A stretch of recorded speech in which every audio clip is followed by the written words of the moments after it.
Welcome to the fourth episode of Liberation Through Love, because where love leads, healing can emerge. Creating this podcast is an act of love from Emerge Center Against Domestic Abuse. We believe that where we are safe to heal, where we are free to grow, reconnect, and imagine new possibilities for our communities and ourselves.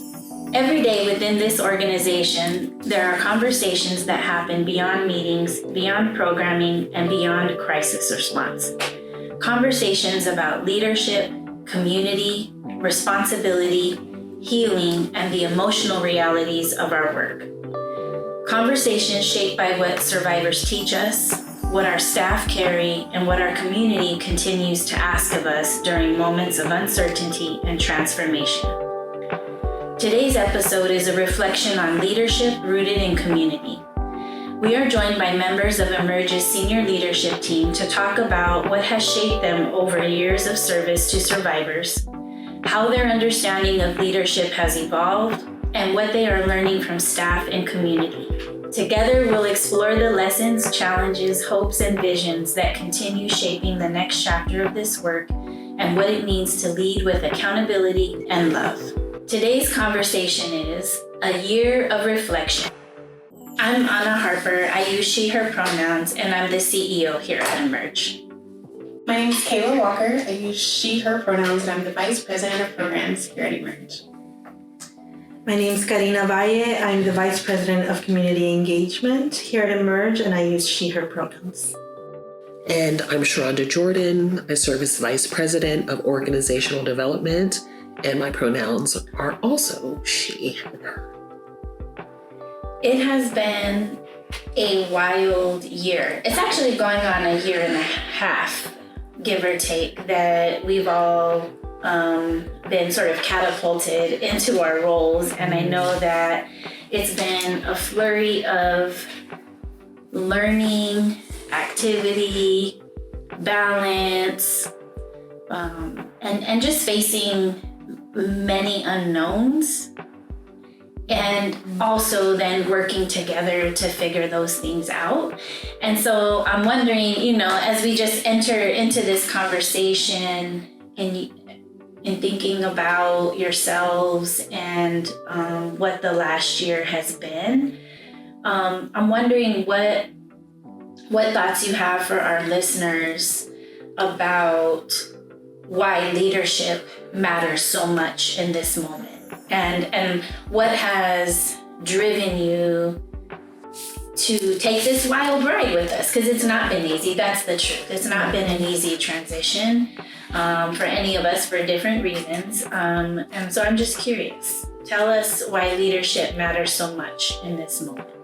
The first few things that come to mind is like the vision casting, right? And the reason we all come to this work, even though as individuals there are nuances and like maybe a specific person or people in mind that drew us to this work, but I think for me, I think about the vision, right? And that's why I can keep coming back, right? Holding hope for what is to come and making it on the other side, right? And like being able to have, shoulder partners that see it and get it, and we're all just holding on as we venture.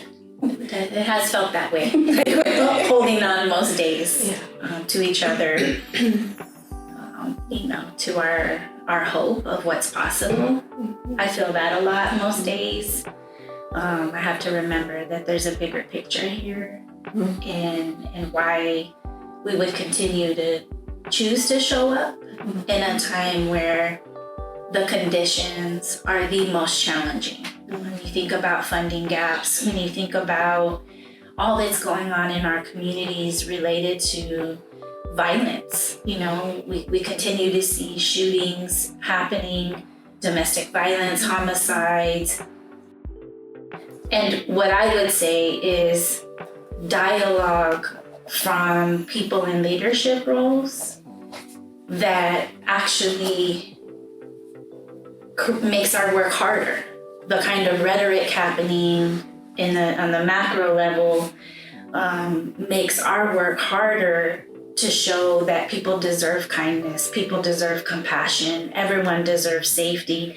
And it seems like daily, weekly, there are messages coming from other places that undermine that that's possible. And so for me, it's remembering that, yes, there's the day-to-day of the organization and all of the individuals and families in our community that need support and are lost and afraid. And then there's the bigger picture around why their experiences are the way they are and the lack of support. And I see it as our work to continue to hold the line that healing is possible and people deserve safety. I think for me, a lot of what you both have shared like comes up for me. And I think about kind of what you were saying, Kayla, right? Like a person comes to mind of why I continue to come back every day and show up for the work. And especially in this moment, because then I think about, you shared, right, the experience of violence. And in this moment, when there are so many gaps and so many challenges around continuing the work, continuing to have those thoughtful conversations, but the violence is not going away. People's experiences are still there. And so it's like a really critical moment in time when like the decision to continue to show up really matters. It's that much more important that we continue to show up because those experiences aren't going away. And so, yeah, for me, it's about continuing to center people's experiences and how we can lead in that and not forget that people are still having these experiences and deserve safety and that healing is possible. I think for me, I agree with everything that has been shared. And for me, leadership during such a tumultuous time in our history, I think what we're witnessing is something that none of us have lived through. I thought the pandemic was really bad, and it's a different version of a pandemic where you're experiencing the level of global violence. Here in the United States, you have an administration that we've never seen before in my time. I'll just say my time. And so for us to have leaders that can really hone in on what our vision is, so that at least Emerge and the staff are clear about how we take each step, especially when there's uncertainty all around us. It's important to have, communication, dialogue that reminds us of who we are, what our values are, and how we need to show up every single day for participants in our community who many of them are targets, not just in their homes, but in the community, simply because it's a time where not everyone is accepted. We are taking major steps backwards that put a lot of people at risk for being harmed. And we are charged, and I think positioned to step in and really interrupt some of that violence. It's necessary now more than ever. Mm-hmm. And I think we talk a lot about what people need who have experienced domestic abuse. And at times there are even, conversations about have those needs shifted, right? What are trends around how violence looks in the community? And I do think there's been a shift toward, and this might be anecdotal, it could be skewed because, this is where Emerge sits in the community, but in terms of being a container for some of the most extreme situations that can happen. But I do believe that the types of violence we're seeing have become more extreme and more lethal over time. But also, and this is the thing I really want to highlight on behalf of folks in the community who are suffering, is that the results of policy changes has, I think, exacerbated that violence. So when I think about, people not having access to healthcare in the way they used to, not having access to food in the way they used to, rent prices rent costs being so extremely high, I believe that it could create a level of hopelessness that is probably different from what we have seen before.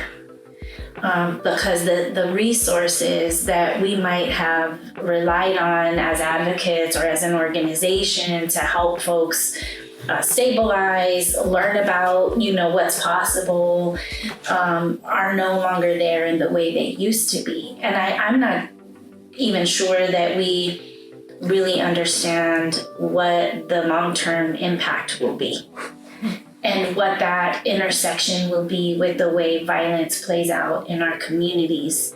And, we talk, one of our core sort of principles at Emerge is that we believe all forms of violence and oppression are interconnected.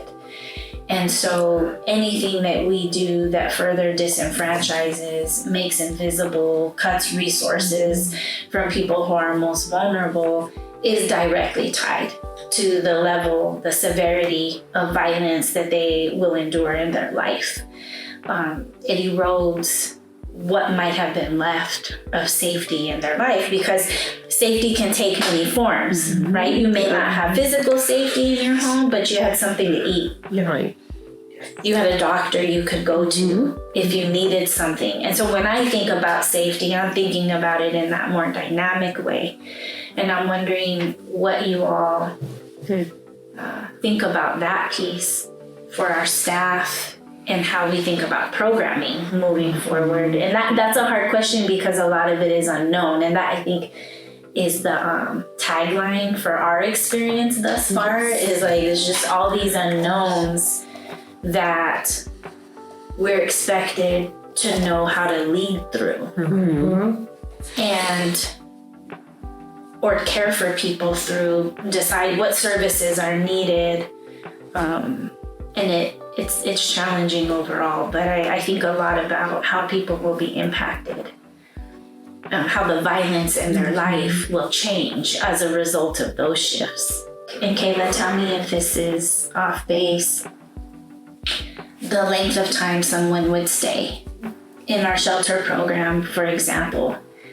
And by the way, I've been here for 17 years, and so I've seen that hover somewhere around 15 to 20 days on average. And I feel that it is getting longer and longer that people are staying with us, which is a good thing. But I also believe it's driven by a scarcity of resources and support otherwise in the community, and so they have nowhere else to turn. Would you say that that's accurate? Absolutely, I would agree. I think the amount of days folks are staying in shelters, I think the amount of folks experiencing housing instability, or even if I'm working full time, right, I just can't afford the housing that's available to me, and so I have to stay so that I have a pillow at night, right, so that my kids have a safe place to go, right, I can endure this as long as, right, and I think it puts people in positions where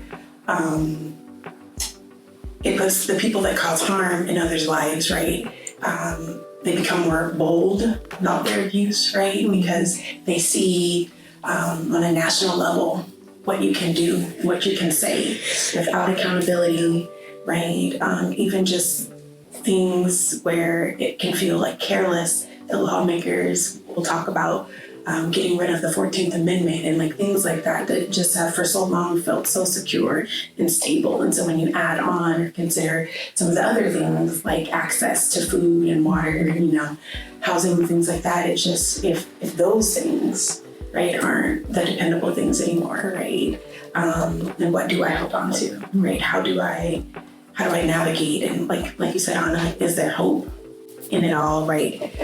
What could hope look like? And I think when we look at like the other things that are shifting in the community is like even the community members, right? The people that are supposed to be our partners, right? They're fearful, right? Like, not just making decisions based on what the agency or what the community needs, but what does their family need in order for them as the person, right, to keep a check coming, right? Do I have to compromise my values, right? Which shifts things and what people have access to in the community. And I think that's the saddest part, I think, for me of it all, of like leading through that, like holding hope for survivors, so that holding hope for our staff that, in many cases are in very similar situations as the folks that we're serving.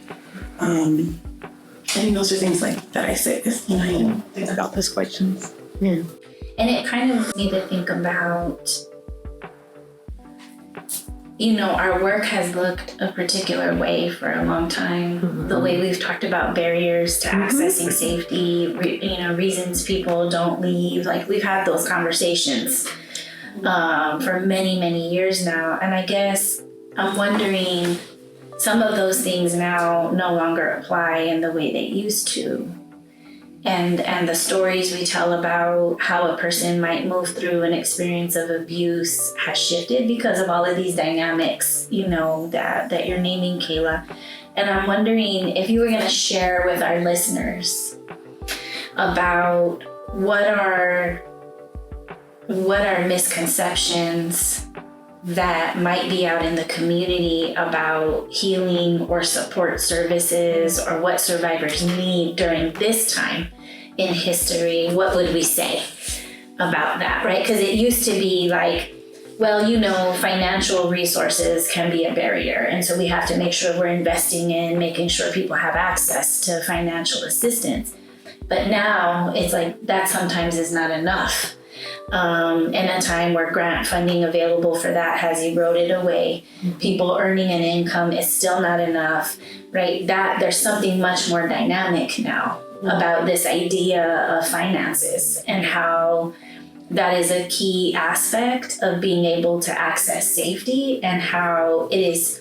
You even add in the price of gas and how that affects a person's budget who's trying to rebuild a home after experiencing violence. I need the community to know that it's a misconception, right? That if someone just gets a job and applies for all the benefits, those things can become more stable. It's not so true. What other things would you all name that might be helpful for the community to know about what it might look like for survivors? And certainly we can't know everyone's story or truth, but just the things that we're seeing. Even just recently, one of the biggest changes is, I think sometimes people in the community may take for granted of like, oh no, you're a single mom and you had to leave and you don't have work right now. Yes, your kids can have access, right? They have insurance, and that's not the case. Folks are waiting months to get approved for access, even though it's named emergency access, right? They're waiting months for those services. The way the system is set up now, we have to advocate on behalf of survivors, just for them to keep their access to food stamps even while they're in shelter. So imagine being unhoused, running, fleeing for your life, you and your babies, and the state says, oh, but you got a shelter now, we're gonna freeze your food stamps, and you got work. You gotta fight against us, right? And to get access to those things back.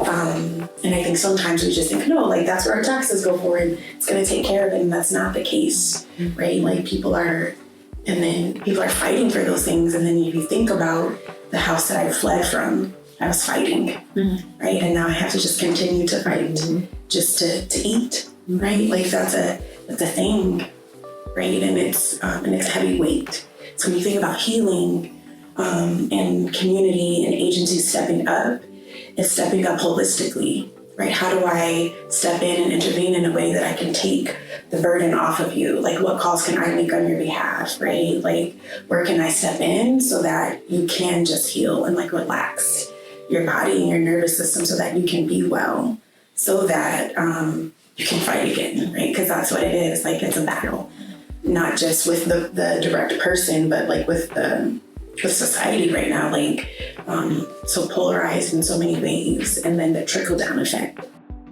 With all of the nuances now with the current administration of funding not being available, or we're not eligible anymore, the way they would, prevent us if, potentially from not, exercising our values. And so I think about the need to partner differently with the community to continue to provide services that are like really critical for survivors, and having more of those thoughtful conversations with community members, our corporate partners, small businesses, and engaging really differently with the community to be able to sustain those services. Because flexible financial assistance, is much more needed because of those other pieces that folks might not realize that aren't as easily accessible to folks. And so then, how then can we step up and provide for those gaps?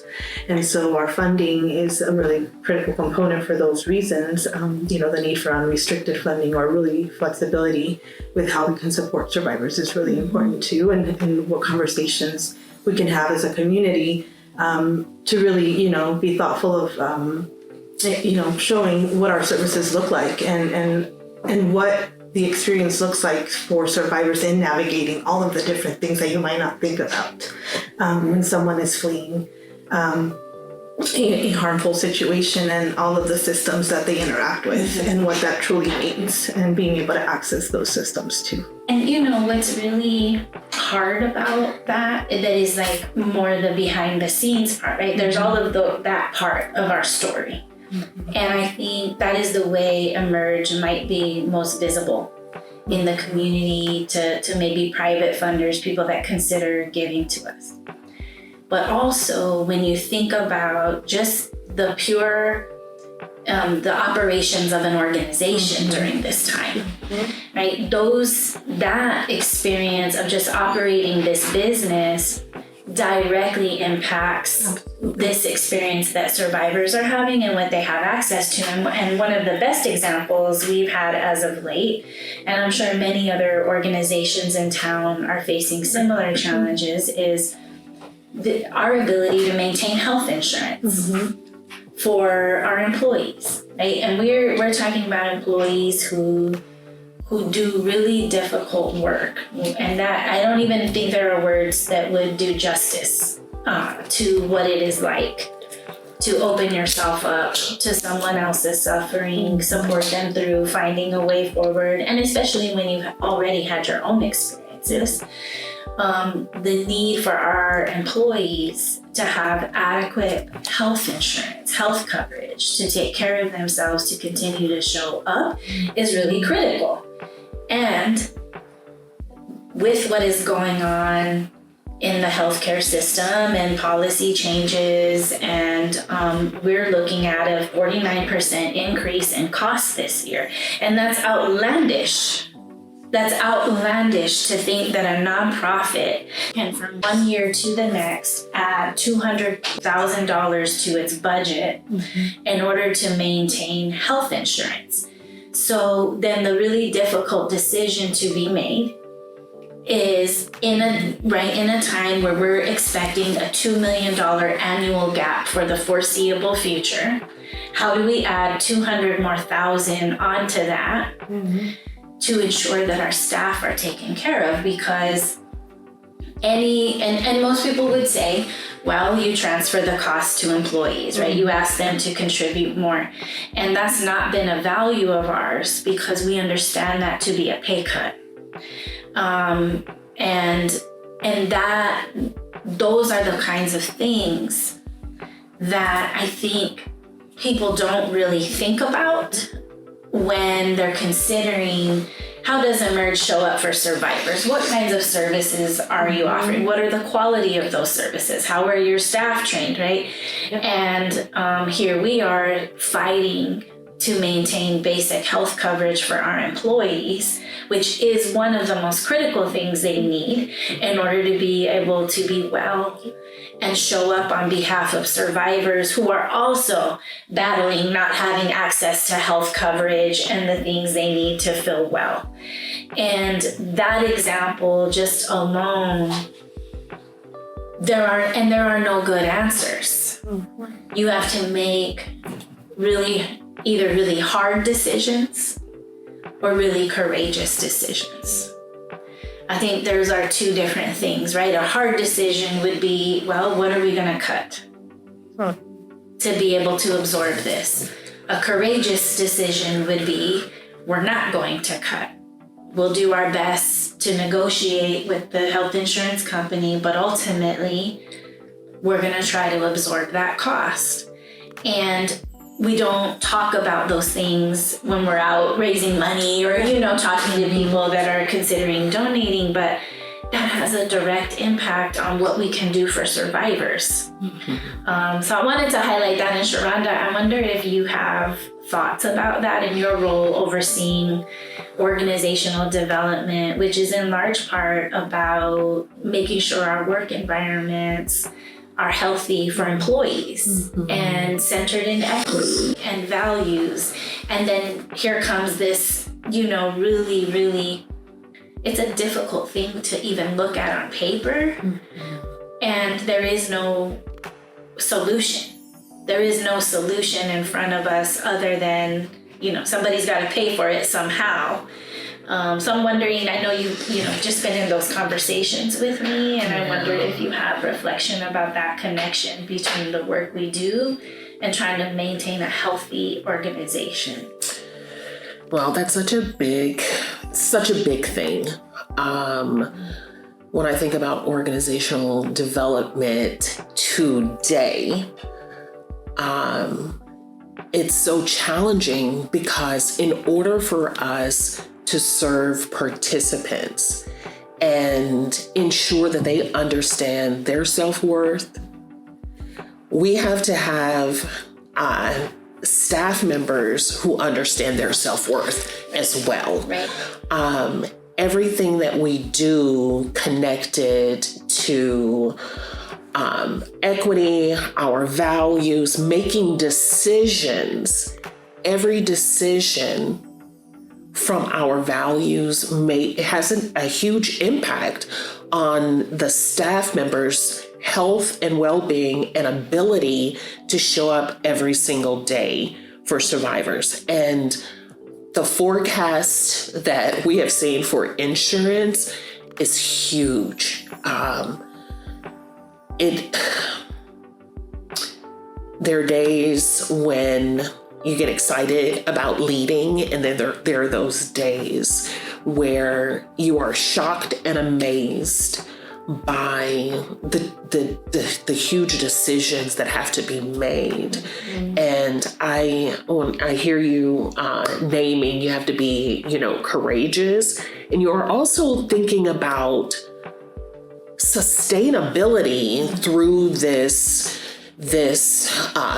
time that we are navigating and just making the best decisions that could impact a short term and long term. But there is nothing more important than taking care of the staff members here at Emerge and making sure that when they have those hard days, which there are many, and they have been the container for a participant and listened to all of the things, all of the systems that have failed them, the compromised safety, the fact that the landlord decided after all that they weren't going to give them a chance.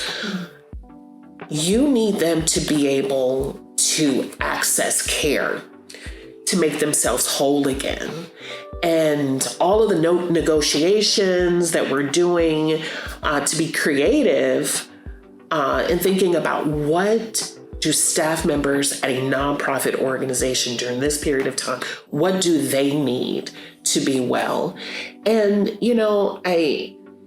we all know that if you utilize healthcare, that's the reason why it's there. But there is a penalty for, high utilization, which just frustrates me because everyone is deserving of really good healthcare.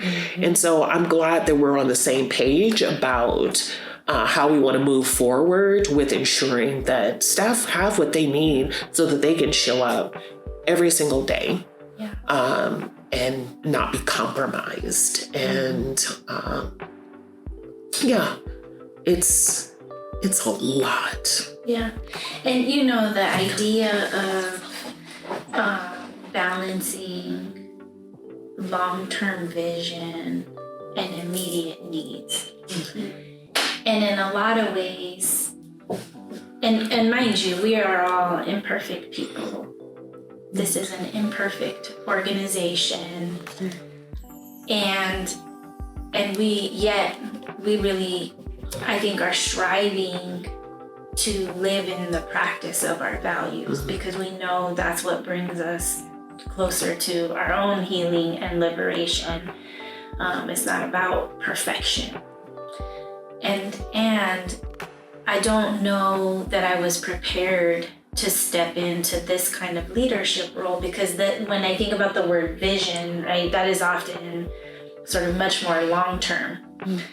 And I've been saying this in different places. The path forward is not clear in a lot of ways, and yet, and there are a bunch of immediate needs. And so I think the way that I've thought about, this transition, the next three to 4 years, the vision is purely that we hold on to our values and we continue to make decisions that are reflective of what we want for survivors, our staff, ourselves, and stay the course. Sharonda has said that to me, stay the course. Right? No matter what happens, what noise, whatever invitations there are, to move away from our values and do what might feel easier, quicker, we're going to take the hard road, because we believe that hard road leads us to the ultimate vision.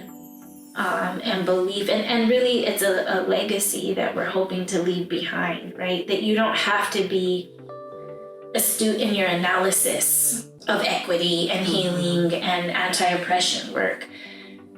You do have to be willing to think critically, challenge ourselves when we're faced with making decisions, and being and why it was important to have this team on the podcast, just really like a reflection about power. And how you can step into a role that holds most, if not all, of the structural power in the organization, right? Which ultimately means you can impact everyone's life in this organization, the people we're serving, the people that work here. And for me, there have been days that it has felt like an inhumane amount of pressure, because I really, in all of my imperfection, I believe in what we're doing, and I want Emerge to be a place where our staff, the people coming to us for help, find compassion, they find understanding, they find acceptance. And making decisions toward that end, that without clarity, has been really hard. And probably the greatest challenge that I face thus far in my experience in all the years I've been doing this work. That to me is what balance is holding on to that in the face of something that makes it feel like that's not possible and you should let go, because there's an easier way, right? You don't have to hold on to this, you can let go, and then you all would have a much easier path forward and the organization would stabilize and it would be fine. and the result would be a lot of harm to people. And that is not the legacy any of us want to leave. So it's been an interesting existential experience in that way. Of who are you when you have all the power to make the decisions, and there are really easy decisions in front of you to make, and yet you choose what might be the harder road because it's about our vision. And that's hard to articulate, I think, some days. But, I think, so then I guess my question would be, and y'all kind of touched on it in your intros, but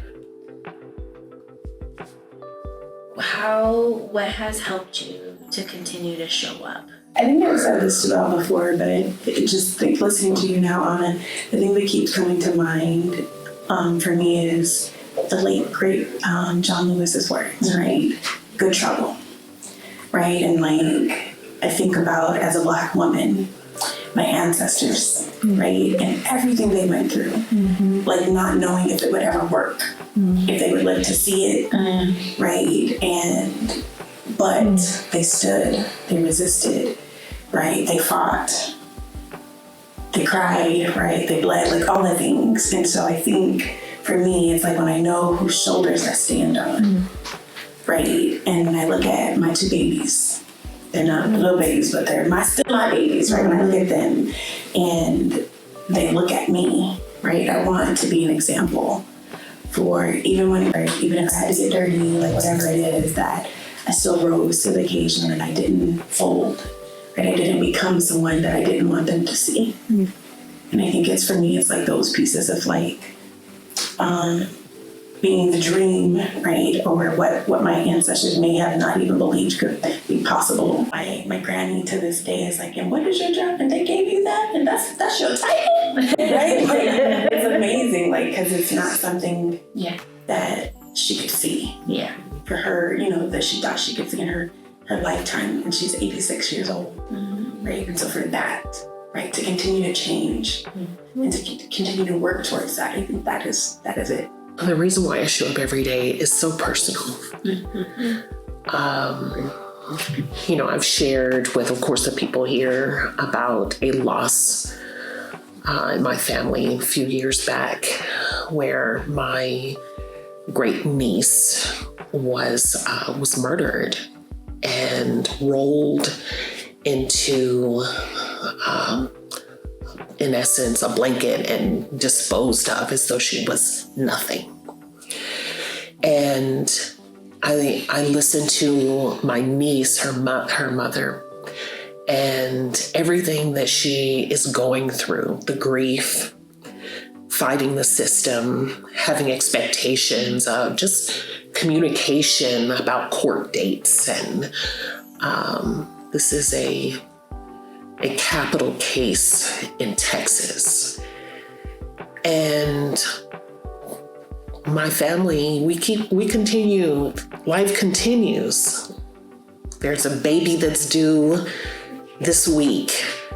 There's just another generation of women who are deserving of safe spaces, a world where they are not targeted. We all deserve safety and peace and liberation. And everything that we do every single day is a step closer to our collective liberation. And I want that for everyone at this table, everyone in this organization, and everyone in my family and the future generation. And so if it takes me staying up late, working on a few things, it's worth it. It's all worth it to have a future where we don't have to fight the way our ancestors fought and bled and cried, and suffered. That's not life. It's not living. And I want us to be able to live full, whole lives.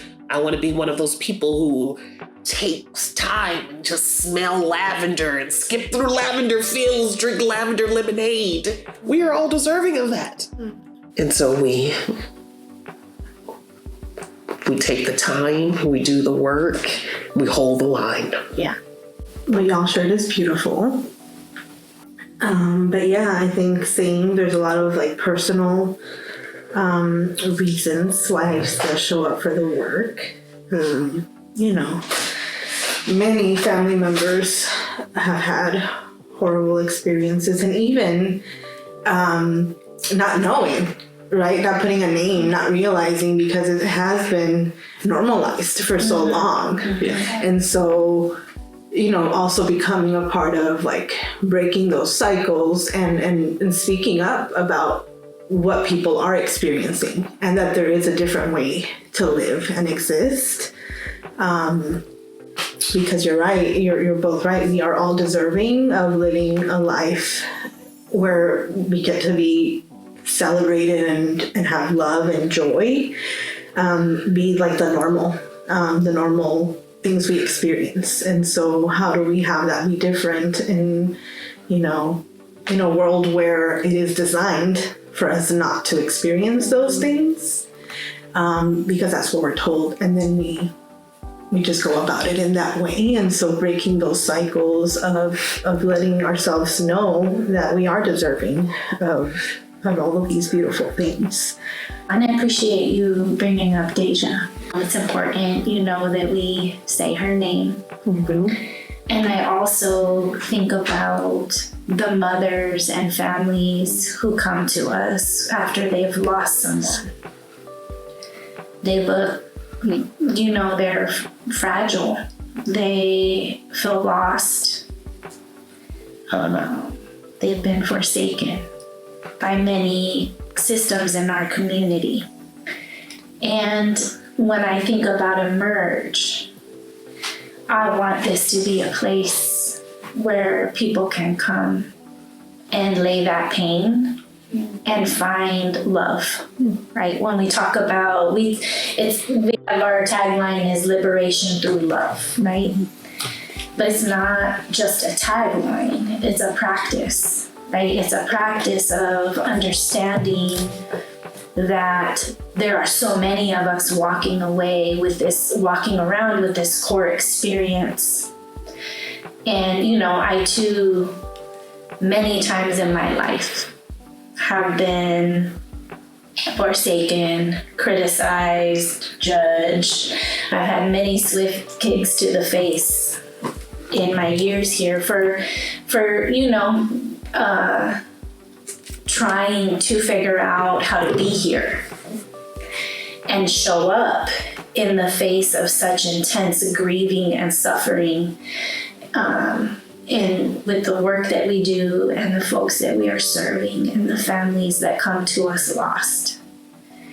And the thing that I'm reminded about is it's an interesting thing, right? Because when I think about my own life, it's not been a soft life. But I find such moments of softness in that experience of sitting with folks who are enduring such pain. And watching how even for that moment, that interaction, that hug we give, the listening we do, there's a little bit of softness added to their life. We don't have a way to bring back their loved one. We can't make it right. But I think when I think about liberation through love, it really is about thinking about what transforms it. How can you still experience love, acceptance, and liberation even in holding something so painful that will never go away? I think about April Barbosa, our coordinated community response team manager. She's, very open about the loss of her daughter and how she will never be the same. Life will never be the same. And she shows up here every day, grinding it out on behalf of her daughter and her family overall. And I see her soften in our days together and in the dialogue we have and the work we're doing, And I really believe, that is the heart of this organization that is not visible to the community. For me, I think it's been a really interesting personal and professional experience to step into this role when I did, and to have had the experience I've had trying to figure this out. But I really am reminded of the softness that I wish for. I find it here on the really hard days. And so, I invite anyone listening to come join us. If you are looking for a place to contribute, whether it's volunteering, it's donating items, if you are listening and you are afraid and need support, please call our hotline so that we can begin that process with you.